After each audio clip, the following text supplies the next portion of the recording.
Hello बच्चा party, क्या हाल चाल। मैं फिर से स्वागत करता हूं आप सबको अपने यूट्यूब चैनल ओवरैक कॉन्सेप्ट में विद ओवरैक सर के साथ। तो बच्चों, आज मैं आपको सिखाने वाला हूं क्लास 10th का।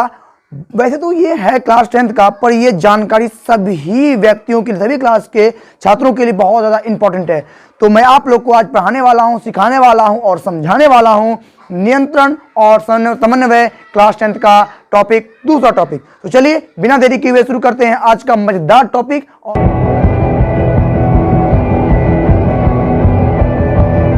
तो देखो, नियंत्रण और समन्वय से मतलब क्या होता है कि नियंत्रण और समन्वय होता क्या है, इसको समझने के लिए बेसिक तरह से हम दो पार्ट में जानेंगे। नियंत्रण और समन्वय क्या होता है। देखो, यहां पर नियंत्रण और समन्वय दो पॉइंट मैंने लिख रखा है। नियंत्रण का मतलब क्या होता है और समन्वय का मतलब क्या होता है। Control and coordination. देखो, आप कभी शराबी को देखे होंगे कि वो चलता है इधर, लड़खड़ा के चलता है ना, मतलब जाएगा इधर और उसको दिखाई पड़ेगा उधर। तो मतलब उसके कंट्रोल और कोऑर्डिनेशन उसका सही नहीं रहता है। उसके बॉडी में जो उसके पार्ट्स हैं वो उसके ब्रेन के कंट्रोल में नहीं रहते हैं। जब ब्रेन उसको कंट्रोल नहीं कर पाता है तो सही से कोऑर्डिनेट नहीं कर पाता है। समझ में आई बात ना। इसी प्रकार से हम अपने जो भी वर्क करते हैं वो ब्रेन के कोऑर्डिनेशन के माध्यम से कर पाते हैं। हमारा ब्रेन हमारी पूरी बॉडी को कंट्रोल करता है, उसी के आधार पर हम कोई चीज को कर पाते, कोई भी एक्टिविटीज को, काम को कर पाते हैं। ठीक है, कोई समस्या नहीं है। तो इसी चीज को समझते हैं। तो नियंत्रण, हमको कोई चीज पर नियंत्रण करना है, किसी चीज के बारे में समझना है।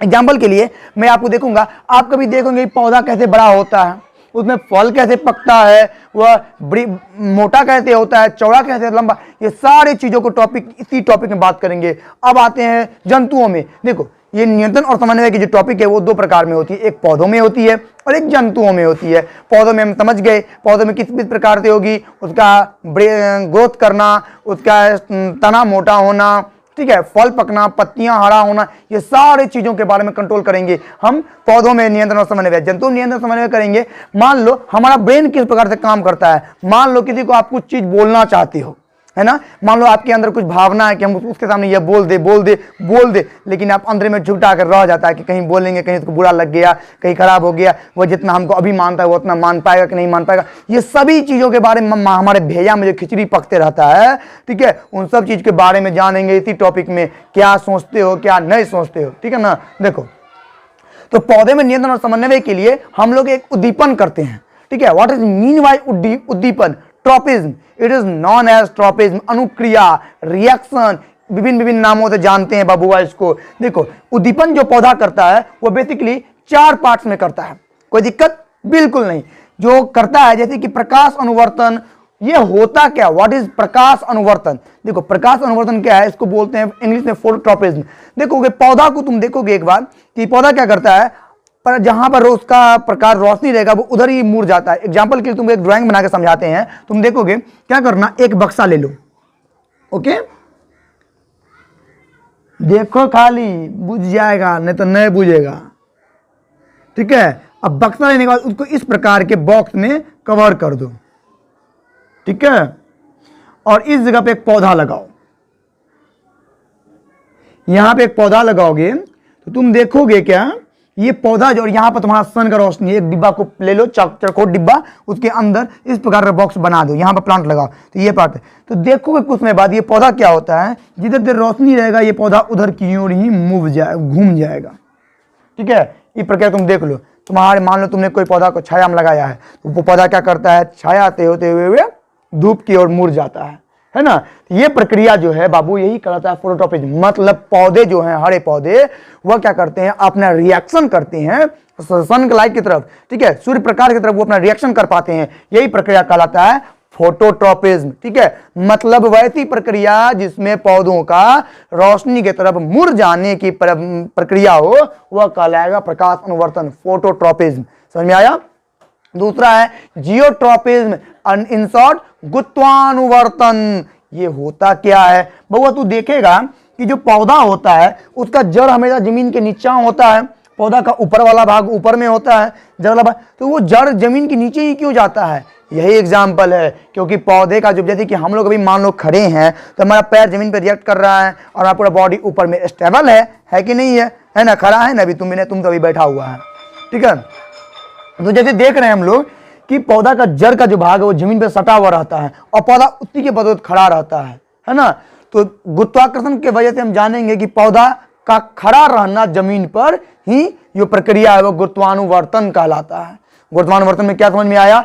वैसी प्रक्रिया जिसमें पौधा जमीन से जुड़ा रहता है वह कहलाता है जियोट्रॉपिज्म। कोई दिक्कत नहीं, कोई समस्या नहीं, समझ जाओ। अब एक रासायनिक अनुवर्तन ये क्या होता है? इसको बोलते हैं कीमोट्रॉपिज्म। जैसे कि पौधा के अंदर जनन की प्रक्रिया होती है ना, इंसानों के अंदर भी जनन की प्रक्रिया होती है, पौधों के अंदर भी जनन प्रक्रिया होती है। तो पौधों में जो जनन होता है वो फूल के माध्यम से होता है। फूल में मेल और फीमेल पार्ट्स अलग अलग डेवलप हो जाते हैं, बीजांड, अंडाशय, ये सब पार्ट्स डेवलप हो जाते हैं। तो वही जो प्रक्रिया होती है बनने की प्रक्रिया, जिसके अंदर उसमें परागकण, स्मेल आता है, सेंट आता है, टेस्ट आता है, तो वही प्रक्रिया जो होती है वो रासायनिक अनुवर्तन कराती है। मतलब पौधों के अंदर रासायनिक चीजों का निर्माण होना, ठीक है, बीज का, फूल का, फल का निर्माण होना, वो कहलाएगा रासायनिक अनुवर्तन, जिसको हम लोग कीमोट्रॉपिज्म के नाम से भी जानते हैं। एक होता है जलानुवर्तन। सर ये जलानुवर्तन क्या है? अब वो जलानुवर्तन है क्या चीज? पौधे का। देखो जैसे कि तुम एक पौधा यहां पर लगाया, मान लो तुमने एक पौधा लगाया, यहां पर हम ड्राइंग देखो समझाते हैं। एक पौधा तुम यहां पर लगाया, ठीक है, इस जगह पर, ये तुम्हारा मट्टी का सरफेस है, यहां पर तुमने एक पौधा लगाया, एक पौधा लगाया। अब ये पौधा का जो जड़ है, तुम यहां पर पानी, तुम यहां पे तो नदी खोद दिया, ठीक है ना, यहां पे एक तो तुम नदी खोद दिया, तो तुम देखोगे जड़ जो है ना पानी की तरफ ऑटोमेटिक मुड़ जाएगा। तुम देखा होगा जब घर में तुम गमला में फूल लगाया है तो गमला में जब पानी देता है ना, तो एक ही तरफ तुम पानी दे के देखना, देखोगे सारा जड़ एक ही तरफ गमला में मुड़ जाएगा। तो ये प्रक्रिया मतलब पौधे के जड़ों का पानी की तरफ मुड़ जाने की प्रक्रिया जलानुवर्तन कहलाता है। हमको समझ में आ रहा है कि तुम लोग को ये अनुक्रिया में कोई दिक्कत नहीं होगा। तो सर ये अनुक्रिया होता क्यों है, इस पे बारे में बात करते हैं। बउआ मम्मी थप्पड़ मारती है तो कान वो करता है, कानता है ना। तो जब मैया मम्मी लगाती है लप्पर झोटा नोच के कहता है, तो बउआ उसी प्रकार से ये भी तो प्रक्रिया करेगा ना रे। जैसे कि तुम प्रक्रिया करता तो यो ना प्रक्रिया करेगा, नहीं करेगा। जैसे कि मानो कि तुमको दू लप्पर लगता है, तुम उनने जाके मट्टी में लोट के कानने लगता है, तो बउआ ये पौधा भी है, ये भी इसको भी ग्रोथ करना है, ये अपने अंदर भी रिएक्शन करेगा ना। खाना पानी सब कुछ को देख के रिएक्शन करता है। तुमको मिठाई को देख के मुंह में पानी आता है, इमली का नाम लेंगे, गुपचुप का नाम लेंगे, नींबू का नाम लेंगे, पानी आ गया मुंह में। हाँ, इसी प्रकार से पानी आता है, तो यह भी उसी प्रकार से रिएक्शन करता है। आई बात समझ में ना। तो ये भी उसका क्रिया है। तुमको मम्मी का डंडा देख के डर लगता है, सर जी डंडा निकालते तो हलवा टाइट कि अब तो मार खा लिए। तो ये भी उसी प्रकार से पानी, हवा, अलग अलग चीजों को देख के रिएक्शन करता, अनुक्रिया करता है। समझ में आ गया? Very good.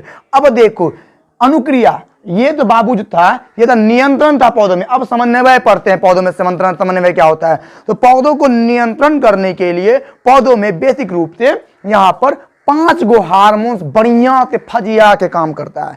क्योंकि पौधों का ग्रोथ करना, बड़ा होना, फल पकाना, ये सब के सब हार्मोन अपने आप में काम करता है। अगर नहीं करेगा तो बउआ तुम सोचो, जो जाते हो 30 टके आम कीन के खाते हो, कहां से आएगा आम? है कौन लेके आएगा आम? लताम है, टिकरी तो फल नहीं है रे, वो तो मिठाई है। आम, सेब, लताम, गुलाब जामुन, केला जो खाते हो, केला पता है ना, केला को हैप्पी फूड भी कहते हैं। केला खाने के बाद तुम्हारा मन खूब खुश हो जाता है ना। ये बात हो गया।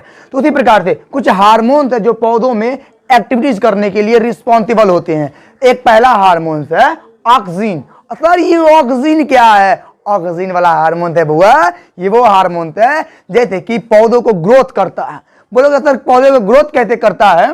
देखोगे यहाँ पर हम एक मिटा के एक डायग्राम बना देते हैं। ये इतना बड़ा का स्पेस छोड़े हैं खाली डायग्रामे के लिए, ताकि तुम डायग्राम देख देख के सीखो, कोई दिक्कतें नहीं होना चाहिए, ठीक है ना। देखो मान लो ये एक पौधा, माना कि सर बहुते मोटा पौधा है, अच्छा छोटा कर दो ना रे, छोटा कर दो, इतना मोटा से चलेगा ना? बुद्धू सब नहीं तन।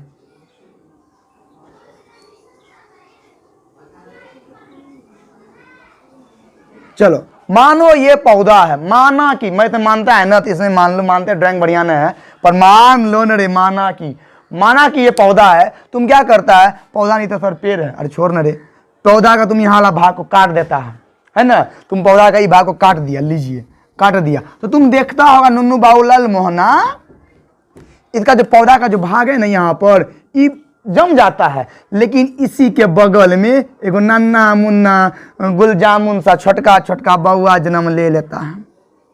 लेता है ना। तो देखो कि पौधे के ऊपर वाले भाग में रहता है, लेकिन इसके दाएं बाएं भाग से जन्म लेता है। बउआ यही चीज रिस्पॉन्सिबल करता है। मतलब पौधे के शीर्ष भाग, ऊपर वाले भाग को अगर तुम कट देता है तो उस पौधे पे जो एक साइड से दाएं बाएं से नया नया पौधा जो निकलता है, वो क्यों निकलता है? क्योंकि पौधे के अंदर ऑक्सिन नाम का हार्मोन पाया जाता है, जो पौधे के ऊपर वाले भाग को, शीर्ष वाले भाग को, ऊपर वाला भाग को बढ़ाने में मदद करता है। लेकिन जब ऊपर वाला भाग कट जाता है तो वो दाएं बाएं लेफ्ट राइट से नया नया पौधा को निकालता है।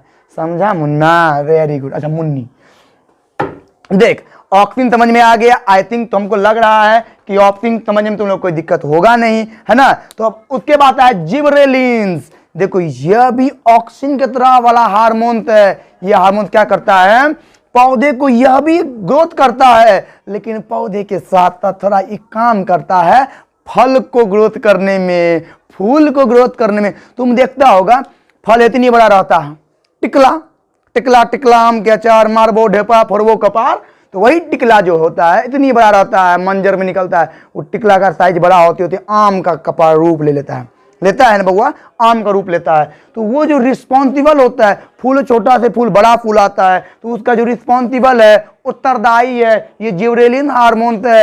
ये पेड़ को तो मतलब ऑक्सिन हार्मोन का मदद करके पेड़ को तो ग्रोथ करता ही करता है, साथ में ये फल और फूल को भी ग्रोथ करता है। ये काम करता है जिबरेलिन। तो याद करो, रिकवर करते चलना है, रिकॉल करते चलना है। ऑक्सिन हार्मोन जो होता है वो पेड़ के तना को ग्रोथ करता है, जिबरेलिन जो है वो फूल और फल के पार्ट को ग्रोथ करते हुए पौधे को भी ग्रोथ करता है। ठीक है, अब देखो ये दो पार्ट तुमको समझ में आ गया। हमको बहुत खुशी मिल रहा है कि तुम समझ गया। बउआ इससे अच्छा से कोई ना समझाएगा, बढ़िया से सीख लो वरना पछताओगे। साइटोकाइनिन क्या होता है? साइटोकाइनिन एक दूसरा हार्मोन है। पौधे में ग्रीन रंग का जो पिगमेंट होता है, क्या नाम है बउआ उसका रे? Very good, chlorophyll. क्लोरोफिल जो होता है ये उसको खत्म होने के लिए नहीं देता। तुम क्या करेगा, मान लो तुम्हारा पेड़ से तुम पत्ता तनी को तोड़ लो, तोड़ के तुम रख दो, क्या वो 5 मिनट में हरा से पीला हो जाएगा?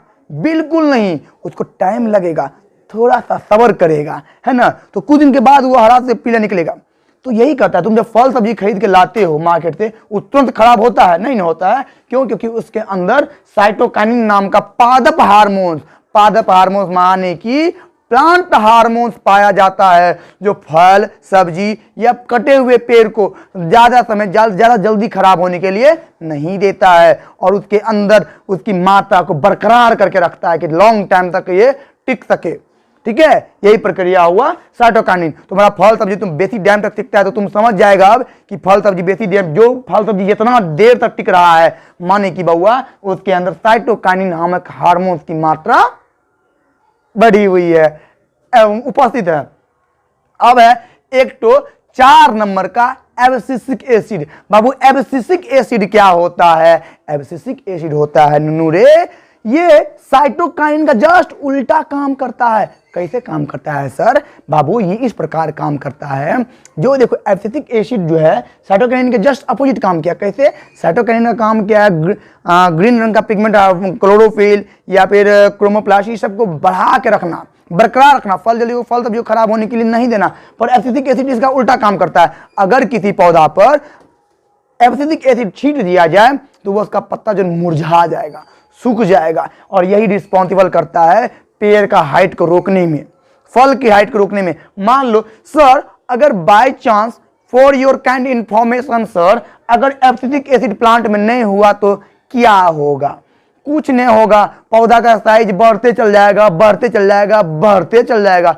फल जाते पट से तोड़ के खा लेते हो, वो फल का साइज इतना बड़ा हो जाएगा, आम इतना बड़ा, हमसे ही बड़ा आम हो जाएगा, लताम हम तो बड़े, हमसे भी बड़ा हो जाएगा। अरे साइटोकाइनिन जो होता है ये क्या कर रहा है? उसको खराब होने नहीं देगा, जिबरेलिन उसको बड़ा करते चला जाएगा, बड़ा करते चला जाएगा। अरे एब्सिसिक एसिड रहेगा तब ना उसको रोकेगा। तो उसके एब्सिसिक एसिड रोकने वाला है ही नहीं है, उसके फल को कंट्रोल करने के लिए, उसके ग्रोथ को रोकने के लिए है ही नहीं, तो बस नुकसान करेगा। आगे बात समझ में ना। तो एब्सिसिक एसिड क्या करता है? फल पेड़ पौधे फूल जिसका भी तुम हाइट देखते हो छोटा रह जाता है, उन सब के अंदर एसिटिक एसिड की मात्रा ज्यादा होती है जो उसके हाइट को ग्रोथ को रोकती है। लास्ट में आता है एथिलीन। बाबू ये हार्मोन ज्यादा डिफिकल्ट नहीं है, बहुत प्यारा सा नाम है इसका, एथिलीन। प्यार से बोलो एथिलीन। ये हार्मोन इसलिए प्यारा है क्योंकि इस हार्मोन को फल पकाने वाला हार्मोन कहा जाता है।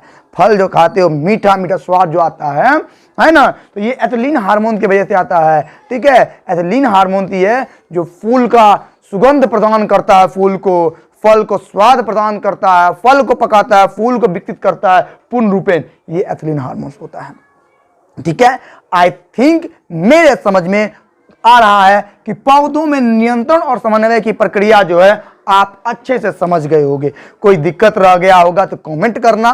ठीक है, और तब तक हम दूसरे टॉपिक की तरफ बढ़ते हैं जिसका नाम है जंतुओं में नियंत्रण और समन्वय। तो चलिए फिर से शुरू करते हैं दूसरा टॉपिक। देखो, पौधों में नियंत्रण और समन्वय मैंने तुमको पढ़ा दिया बउआ। अब जो बता रहे हैं जंतुओं में नियंत्रण और समन्वय है कि जंतु, हम तुम जैसा इंसान, जानवर कुत्ता बिल्ली जैसा इंसान किस प्रकार से नियंत्रण की क्रिया को कर पाता है। तो चलो मेरे साथ देखो, अब ये बहुत ही मजेदार होने वाला है, बहुत मजेदार आएगा। तुम्हारे जो मन में जो भी ब्रेन को लेके जो भी समस्या होगी ना, वो सब का समाधान इधरे होगा, सब चीज का निश्चय इधरे करेंगे। ठीक है ना। देखो, ये जो जंतु में नियंत्रण और समन्वय है वह दो प्रकार से होता है। जंतु में, हम लोगों में एक होता है तंत्रिकी नियंत्रण समन्वय, तंत्रिका के माध्यम से, हमारे शरीर में जो न्यूरॉन्स होते हैं तंत्रिका कोशिका, उसके माध्यम से नियंत्रण और समन्वय होता है। और दूसरा रासायनिक नियंत्रण और समन्वय जो हार्मोन्स के वजह से होता है। हमारे शरीर में अलग अलग हार्मोन्स जो वर्क करते हैं, काम करते हैं, है ना। तो दोनों के साथ पहले सबसे पहले हम तंत्रिकी नियंत्रण और समन्वय को समझते हैं, उसके बाद फिर रासायनिक नियंत्रण और समन्वय को समझेंगे। तो तंत्रिकी नियंत्रण और समन्वय समझने के लिए हमको सबसे पहले समझना होगा तंत्रिका को। तंत्रिका का बाबू काम क्या है, ये तंत्रिका का है डायग्राम मैंने बना रखा है। तो तंत्रिका में तो आंतरिक संवेदना काम करता है, मतलब शरीर के अंदर जो आंतरिक संवेदना होती है वह, और एक बाह्य संवेदना, मतलब हमारे शरीर में जो स्टिमुलेशन होता है, कुछ शरीर अंदर से उत्पन्न होता है, कुछ शरीर के बाहर से उत्पन्न होता है। फिर मस्तिष्क और मेरुज्जु, हमारा शरीर के अंदर जो चीज प्रक्रिया उत्पन्न होती है उसके बारे में जानेंगे, बाहर से जो प्रक्रिया होती है उसको जानेंगे। ठीक है, फिर ब्रेन को जानेंगे, और हमारी इस मेरो जो बोन मैरो को, ठीक है ना, बोन मैरो नहीं, ये रीढ़ की हड्डी है ना, इसके बारे में समझेंगे। तो ये 4 पॉइंट के बारे में ही तुम्हारा नियंत्रण और समन्वय जो है तंत्रिका के टॉपिक में आता है। ठीक है, तो चलो देखो, यहाँ पे एक क्या बोलते हैं इसको, डायग्राम बनाए हैं। इस डायग्राम को समझने का प्रयास करते हैं। डायग्राम क्या है, ये डायग्राम में देखो न्यूरॉन्स का डायग्राम है, ये बहुत इंपॉर्टेंट डायग्राम है और एग्जाम में आता ही आता है। तो इस डायग्राम को याद कर लो, इसके पार्ट्स को याद कर लो। ठीक है, नामांकन चित्रण बोलेगा तो याद करना। ये डायग्राम जो है किसका है, तंत्रिका कोशिका का डायग्राम है। तो इसको समझते हैं। देखो, ये तंत्रिका कोशिका सबसे ऊपर यहाँ पे देख रहे हो तार नुमा रचना है, इसको डेंड्राइट्स कहते हैं। ये डेंड्राइट्स कहते होते हैं, ये क्या करते हैं, बाहर से मैसेज कलेक्ट करते हैं। सबसे पहले हम तुमको आंतरिक और बाह्य संवेदना बताते हैं, तुमको ये अच्छा समझ में होगा।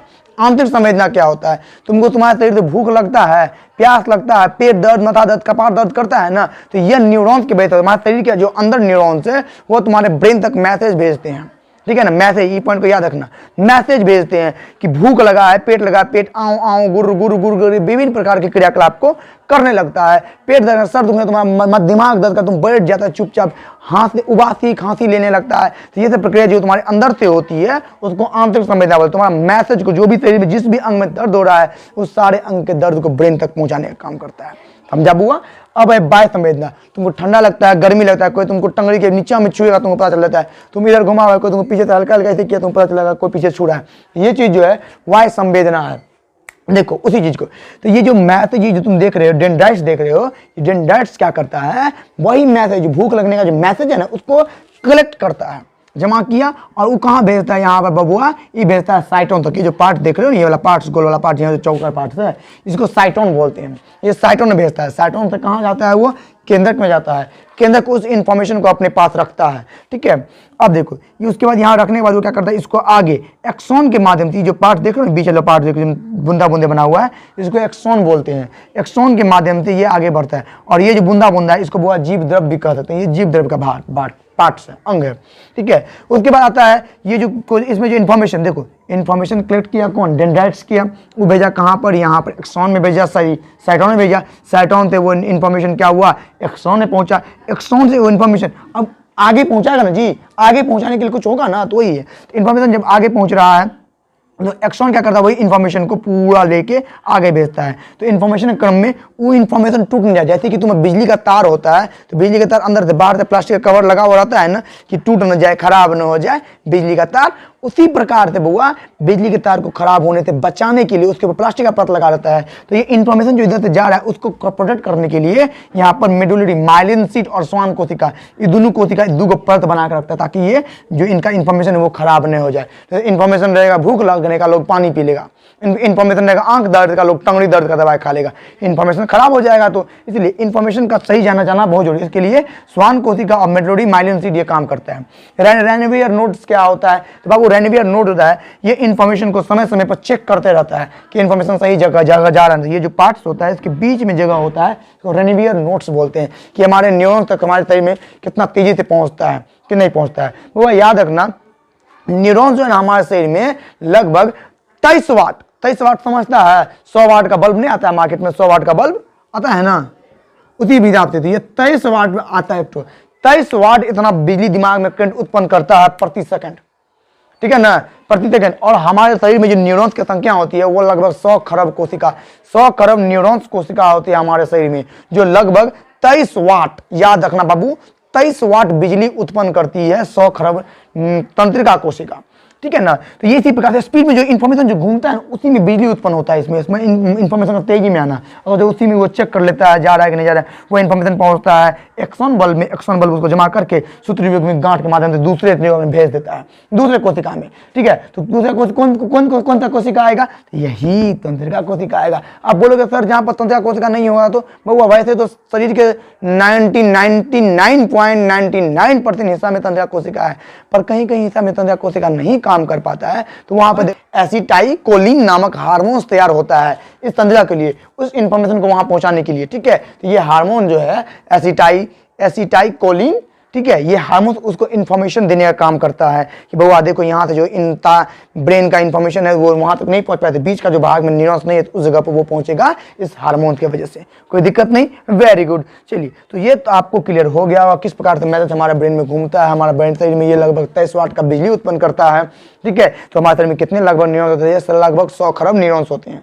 कोई दिक्कत नहीं, समझने में आपको समस्या हुआ नहीं होगा। ये न्यूरॉन्स का बाबू इतना ही टॉपिक है, इतनी वो बात था न्यूरॉन्स के लिए। अब आते हैं ब्रेन्स में, देखो मस्तिष्क और मेरे रज्जा में। तो ब्रेन की बात करते हैं, इंसान का छोटा मोटा शरीर के बारे में पढ़ते हैं, ये शरीर क्या करता है उसको समझो। देखो ये शरीर का जो वजन होता है वो लगभग 1.5 किलो का अनुमान होता है। इसका वजन, शरीर का वजन होता है वो 1.5 किलो होता है, ठीक है। और अगर इसका आयतन के हिसाब से, लिक्विड के हिसाब से इसको मापते हैं तो यह लगभग 1650 मिलीलीटर का होता है। क्या चीज, हमारा ब्रेन, ठीक है ना। तो ब्रेन को मुख्य रूप से 3 भागों में बांटा गया है, जैसा कि आप लोग देख रहे हैं। एक ब्रेन का नाम है अग्र मस्तिष्क, एक का नाम है मध्य मस्तिष्क, एक का नाम है पश्च मस्तिष्क। इसको इंग्लिश में कहते हैं फोर ब्रेन, मिड ब्रेन और हिंड ब्रेन। ये 3 टाइप्स के ब्रेन होते हैं हमारे मस्तिष्क में। ब्रेन है एक गो, लेकिन यही ब्रेन 3 भाग में बटा हुआ है। तो उसी 3 भाग को यहाँ पर समझेंगे, जैसे कि आप लोग देख रहे हैं। तो सबसे पहले शुरू से बात करते हैं समझने के लिए। तो हमारा ब्रेन का जो सबसे बाहरी वाला पार्ट है, इसको टक टक का आवाज करता है ना, तो इस पार्ट को क्रेमियम बोलते हैं, ठीक है ना। क्रेमियम की परत बोलते हैं। ये क्या करता है, हमारे ब्रेन के अंदर को प्रोटेक्ट करता है। मान लो कि तुम्हारे ब्रेन पर अगर ऐसे चोट मारते तो तुम्हारा ब्रेन फट सकता था। उसका जो अंदर जो साइरस और गायरस नाम का जो पॉइंट होती है, मांसपेशी है, वो फट सकता था। लेकिन ये जो क्रेमियम क्या करता है, उसको प्रोटेक्ट करता है, चोट लगने से बचाता है। इस क्रोमियम के नीचे देखो, इस क्रेमियम के जस्ट नीचे एक सुरंग बना हुआ है, ठीक है ना, मतलब खाली जगह है। खाली जगह को मेंजीज बोलते हैं। क्या बोलते हैं, मेंजीज बोलते हैं। उस मेंजीज के अंदर द्रव भरा होता है। धक्का मारते तो थमते आवाज करते, तुम्हारा ब्रेन हल्का हिलता है पर ब्रेन पर असर नहीं पड़ता है ना। तो धक्का लगने पर जो ब्रेन पर असर पड़ता है, मतलब क्या, ब्रेन धम आवाज करता है ब्रेन, है ना। जब गिरता है कपाट बल ठम झप से आवाज करता है, तो वो जो होता है सेरिब्रो स्पाइनल द्रव्य कहते हैं उसको। सेरिब्रो स्पाइनल द्रव्य जो मेंजीज में भरा होता है और जो हमारे मस्तिष्क को सुरक्षा देता है। बाहरी आघात मतलब चोट लगने से सुरक्षा देने का काम करता है। क्लियर हो रहा है ना, बहुत बढ़िया। देखो अब उसके बाद आता है ये जो पार्ट्स हो गया, उसके बाद आता है हमारे शरीर में सेरिब्रम, सेरिबेलम, गायरस है। गायरस सल्कस क्या है बाबू? गायरस सल्कस जो ये हमारे मस्तिष्क का भाग है, मांसपेशी रचना है जो मस्तिष्क हमारा घुमा रहता है। देखो इंसान के शरीर का सबसे जो उलझा हुआ पार्ट है ना वो मस्तिष्क है, बहुत ज्यादा उलझा हुआ पार्ट रहता है। तुमको जान के हैरानी होगी बउआ, हमारे मस्तिष्क में 1 TB से लेके 2.5 PB तक स्टोरेज होता है। बोलेगा सर ये 1 TB क्या है और 2.5 PB क्या है? ये टीबी और पीबी क्या है?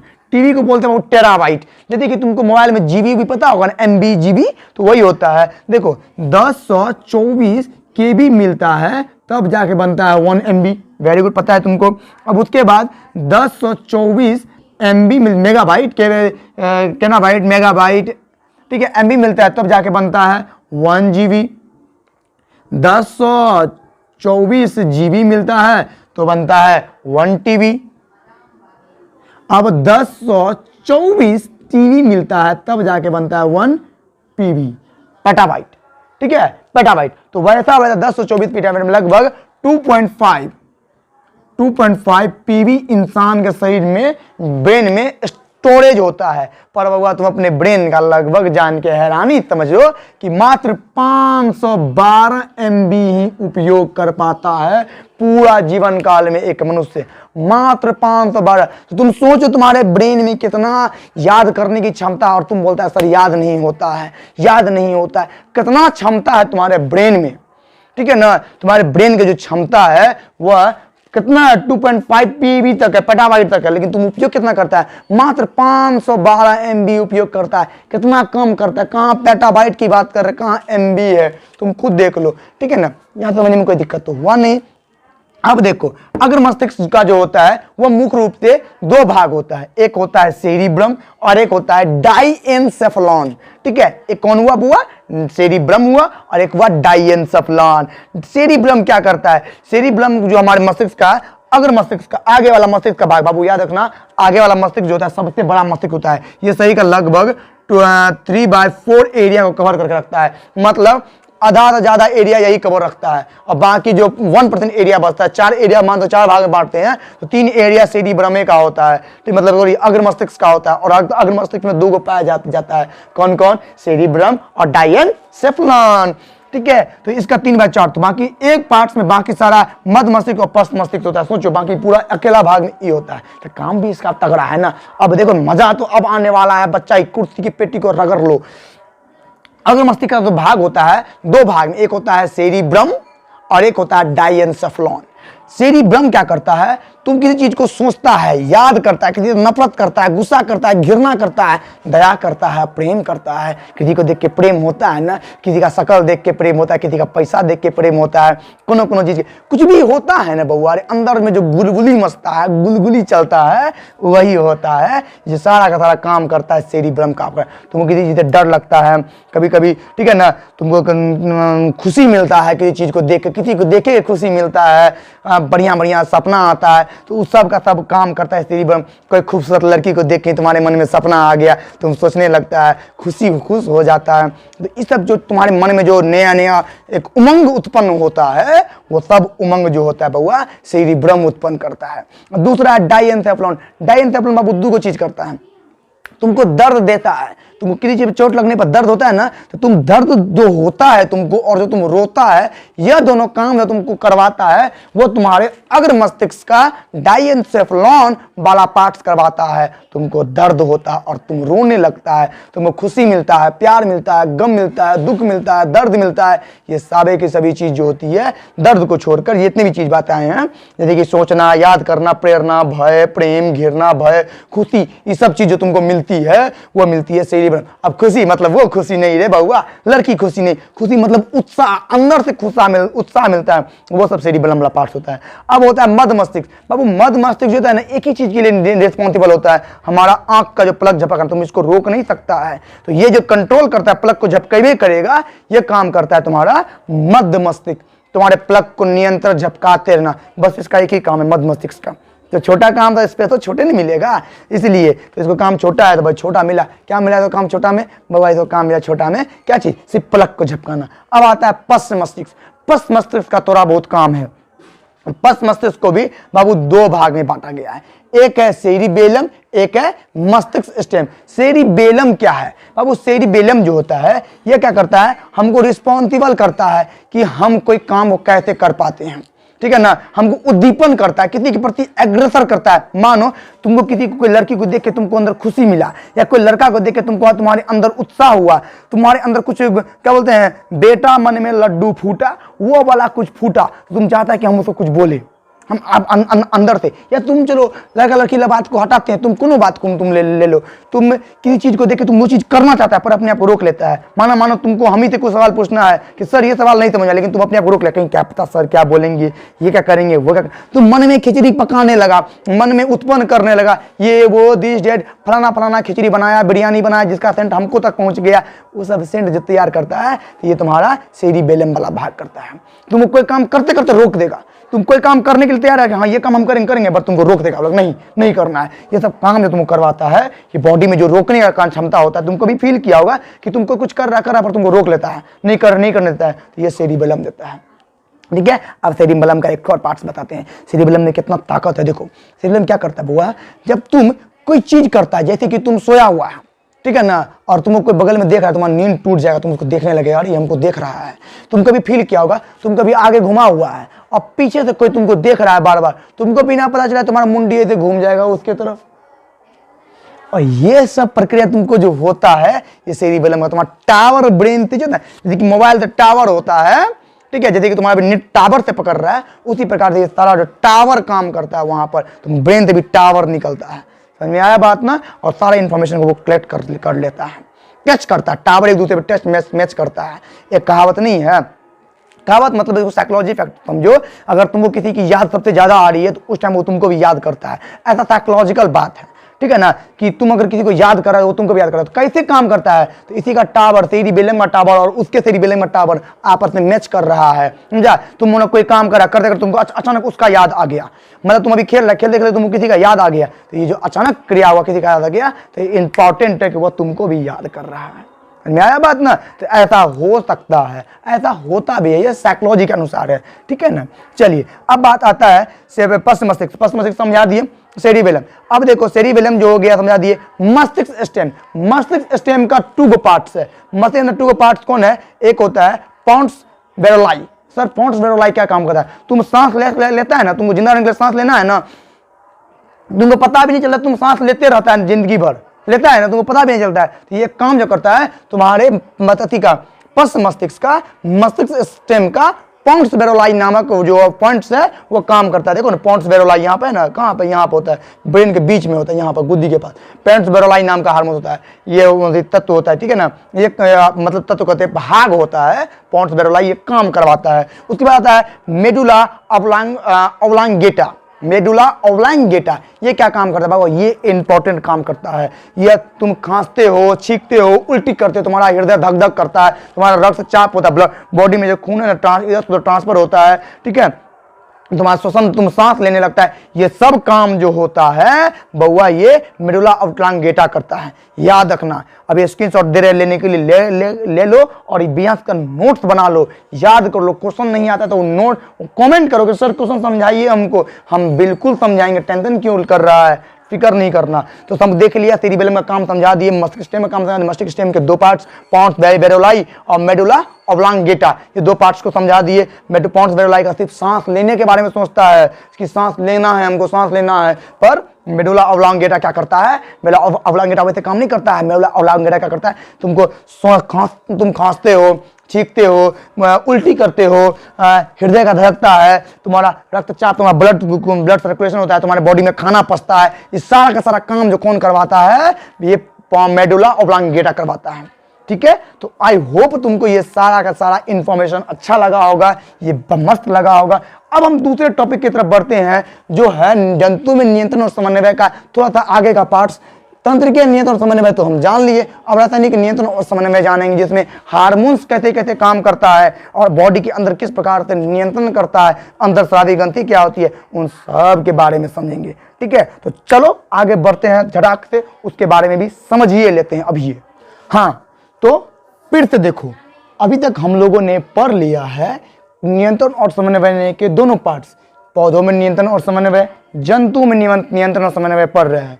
पौधों में नियंत्रण और समन्वय में हम लोगों ने पढ़ लिया, क्या तंत्रिका के बारे में पढ़ा, तंत्रिका के बारे में पूरी डिटेल्स जानकारी ले ली, मस्तिष्क के बारे में डिटेल जानकारी ले लिया। अब हम लोग उस सारे पौधों के अंदर हमने जितने भी हार्मोन्स थे उन सभी की जानकारी हम लोगों ने प्राप्त कर ली, हार्मोन्स के बारे में, उनकी गति के बारे में। जंतुओं में आए तो जंतुओं में हम लोगों ने तंत्रिकी नियंत्रण समन्वय और रासायनिक नियंत्रण समन्वय इन दोनों को भी जान लिया। अब जो रासायनिक नियंत्रण समन्वय है वो आपके सामने है। कुछ इस प्रकार से हमारे शरीर में जो कुछ हार्मोन्स होते हैं, हमारे शरीर कुछ हार्मोन्स होते हैं जो हमारे शरीर को एक्टिविटीज कराते हैं, क्रियाकलाप करवाते हैं। तो देखो इसी प्रकार से हमारे शरीर के अलग अलग भाग होता है और ये अलग अलग भाग में अलग अलग प्रकार का हार्मोन्स होता है। ध्यान से देखना, बहुआ समझाना, बहुत मेहनत से पढ़ा रहे इस वीडियो को। वीडियो अच्छा लग रहा होगा तो लाइक कमेंट करते हुए जाना, छोड़ना मत वीडियो को। लाइक करना क्योंकि तुम्हारा लाइक से और उत्साह बढ़ेगा मेरा। देखो रासायनिक नियंत्रण और समन्वय के लिए हमारे पास हार्मोन्स और अंतःस्रावी ग्रंथि काम करता है। तो सबसे पहले मानते हैं कि हार्मोन्स क्या होता है। तो बाबू हार्मोन्स जानने से पहले तुमको अंतःस्रावी ग्रंथि जानना पड़ेगा। मनुष्य का जो अंतःस्रावी ग्रंथि है वो ये 6 गो अंतःस्रावी ग्रंथि है। अब इस अंतःस्रावी ग्रंथि से जो हार्मोन्स निकलते हैं वह कहलाते हैं, वह जो तत्व निकलता है, अम्ल निकलता है, वही हार्मोन्स कहलाता है। देखो बाबू हार्मोन्स क्या होता है, हमारे शरीर में कुछ एक्टिविटीज होती है, विभिन्न प्रकार की एक्टिविटीज होती रहती है, लेकिन वह सारी की सारी एक्टिविटीज जो होती है एक जगह से दूसरे जगह जाने के लिए, अगर जहाँ पर न्यूरॉन्स नहीं होता है तो वहाँ पर अलग अलग प्रकार का हार्मोन्स तैयार होता है। तो इसीलिए कुछ कुछ जगह पर न्यूरॉन्स काम नहीं करते, कुछ कुछ जगह पर अंदरूनी रूप से हार्मोन्स काम करते हैं। तो वो हार्मोन्स के लिए अलग अलग ग्रंथि होता है। जैसे कि तुम्हारे घर में अलग अलग गेट दरवाजा होता है ना, अलग खिड़की, अलग जैसे खिड़की हो गया हवा पानी के लिए, गेट हो गया अप डाउन करने के लिए, उसी प्रकार से ये अंतःस्रावी ग्रंथि होती है हार्मोन्स को निकालने के लिए, है ना। तो देखो शरीर में हमारे शरीर में 6 प्रकार के ग्रंथि होते हैं। एक होते हैं पिट्यूटरी ग्रंथि, थायराइड ग्रंथि, पैराथायराइड ग्रंथि, एड्रेनल ग्रंथि, ठीक है, अग्नाशय जिसको बोलते हैं, इस लिस्ट ऑफ लैंगहेरेंस, जनन ग्रंथि, गोनैड, ये सब जो प्रकार होते हैं। गोनैड जो 2 प्रकार होते हैं, एक ओवरी और एक टेस्टिस होता है। तो चलो बिना खिचपिच किए हुए पूरा शुरू सुनते हैं। पिट्यूटरी ग्रंथि क्या होता है। अब पिट्यूटरी ग्रंथि के बारे में देखो, हम यहाँ पे कुछ बोर्ड पर लिखे हुए भी है। पिट्यूटरी ग्रंथि को मास्टर ग्रंथि भी कही जाती है, ठीक है। पिट्यूटरी ग्रंथि क्या है, शरीर का मास्टर ग्रंथि कहलाता है। यह ग्रंथि जो होता है हमारे बॉडी में ग्रोथ को कंट्रोल करता है। देखना ध्यान से, ये जो पिट्यूटरी ग्रंथि होती है ये हमारे मस्तिष्क में यहाँ पे इस जगह पाया जाता है, ठीक है। और ये हमारे, इसको मास्टर ग्रंथि भी कहा जाता है। ये हमारे शरीर में ग्रोथ को, हमारे से कितना बढ़ेगा, लंबा होगा, छोटा होगा, भुट्टा होगा, नाटा होगा, उस पर डिपेंड करता है। तो ये 2 टाइप्स में होता है, ठीक है। एक होता है जाइगोटिज्म और एक होता है ड्रॉविज्म, यानी कि बौनापन, ठीक है ना। तो जाइगोटिज्म क्या होता है, कभी कभी क्या होता है इंसान का हाइट बहुत ज्यादा बढ़ जाता है, बहुत तगड़ा बढ़ जाता है, बहुत तगड़ी हाइट हो जाती है, इंसान की हाइट हो जाती है, ठीक है। उनका हड्डी मोटा हो जाता है, देह हाथ पूरा मोटा चौड़ा, पेट देह पूरा अजीब सा शरीर हो जाता है। तो वो एक प्रकार बीमारी है, ठीक है। वह क्या होता है, किसके कमी कारण होता है, यही होता है मास्टर ग्रंथि के कमी कारण होता है, ठीक है। तो मास्टर ग्रंथि में ये जो आपका पिट्यूटरी ग्रंथि है ये कौन सा हार्मोन रिलीज करता है सर, ये वृद्धि हार्मोन रिलीज करता है, ग्रोथ हार्मोन। तो ग्रोथ हार्मोन किससे निकलता है, पिट्यूटरी ग्रंथि से, ठीक है।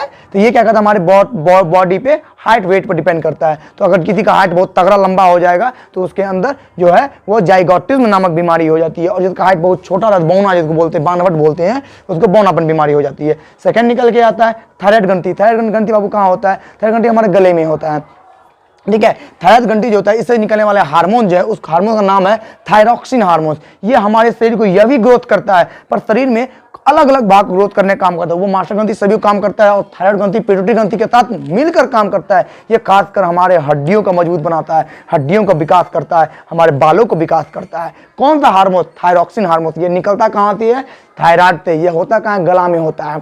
अब निकल के आता है पैराथायराइड ग्रंथि। पैराथायराइड ग्रंथि क्या होता है, ये जस्ट थायराइड ग्रंथि के पीछे होता है, ठीक है। थायराइड ग्रंथि के ये पीछे होता है। इसका काम क्या बाबू, देखो थायराइड, ये पैराथायराइड ग्रंथि जो है इसके अंदर कैल्सिटोसिन, ठीक है ना, कैल्सिटोनिन नामक हार्मोन्स निकालता है। ये बॉडी में जो खून है ना, खून में कैल्शियम की मात्रा को कंट्रोल रहता है। बाबू कैल्शियम की मात्रा रहेगी तो हमारे उस कैल्शियम की वजह से हमारा बोन भी स्ट्रांग होगा। तुम लोगों को पता ही है कि रक्त कहाँ तैयार होता है, तो रक्त हमारे बोन के हड्डी के अंदर, बोन मैरो में तैयार होता है रक्त, है ना।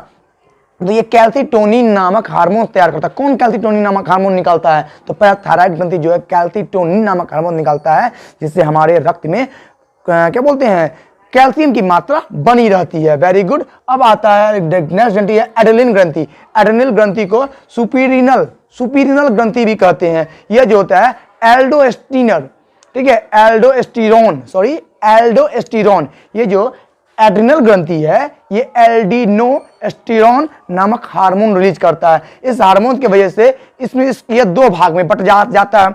इस हार्मोन की वजह से ये दो भाग में बंटता है। एक होता है, यहाँ देखो ना, एक होता है कॉर्टेक्स और एक होता है मेडुला। ये क्या है तो कॉर्टेक्स और मेडुला जो है एड्रिनल ग्रंथि का दो भाग है जो हार्मोन रिलीज करता है एल्डोस्टेरोन। ठीक है, अब ये कॉर्टेक्स का क्या काम है, मेडुला का क्या काम है, मैं दोनों काम को बताता हूं। कॉर्टेक्स के अंदर से 3 प्रकार का हार्मोन निकलता है।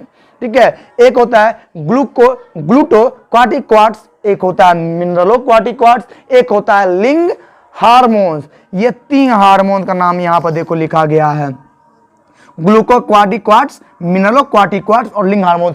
ग्लूकोकॉर्टिकॉइड्स क्या करता है, ये वह हार्मोन है जिसके वजह से हमारे बॉडी में कार्बोहाइड्रेट, फैट बता जितने भी पोषक तत्व वो सब बॉडी में पचने का काम करता है। ठीक है, मिनरलोकॉर्टिकॉइड्स क्या होता है, ये हमारे तरह पानी की मात्रा को पूरा करता है। हार्मोन्स करता है बाबू पानी की मात्रा को पूरा। प्यास भूख लगने पर तुमको प्यास फील होता है ना, ये सारा काम तुमको मिनरलोकॉर्टिकॉइड्स, भूख लगने में पेट में गैस उत्पन्न होने लगता है ना, अलग प्यार मतलब कि तुमको फील होने लगता है, वो सब ग्लूकोकॉर्टिकॉइड्स करता है। यह जो है कॉर्टेक्स है, किसका भाग है तो एड्रिनल ग्रंथि का भाग है। ठीक है ना, वो हमारे भूख लगाता है, हमको प्यास लगाता है। उसके बाद लिंग हार्मोन, लिंग हार्मोन क्या होता है बाबू, लिंग हार्मोन वो हार्मोन है जब लड़की या लड़का जब विकास करता है तो उसके शरीर के आकार प्रकार में बदलाव करता है। ठीक है, शरीर के जैसे कि बॉयज का शोल्डर चौड़ा हो जाता है, ठीक है, आवाज भारी हो जाता है, दाढ़ी में बाल आ जाता है, फेस पे पिंपल्स आ जाता है, रिप्रोडक्शन जनन अंगों में बाल आ जाना, कांक में बाल आ जाना। ठीक है, इन सब प्रक्रिया होता है। महिला अभी लड़कियों में क्या होता है, चेस्ट है वो ब्रॉड हो जाता है। ठीक है, हिप का, फिर थाई का और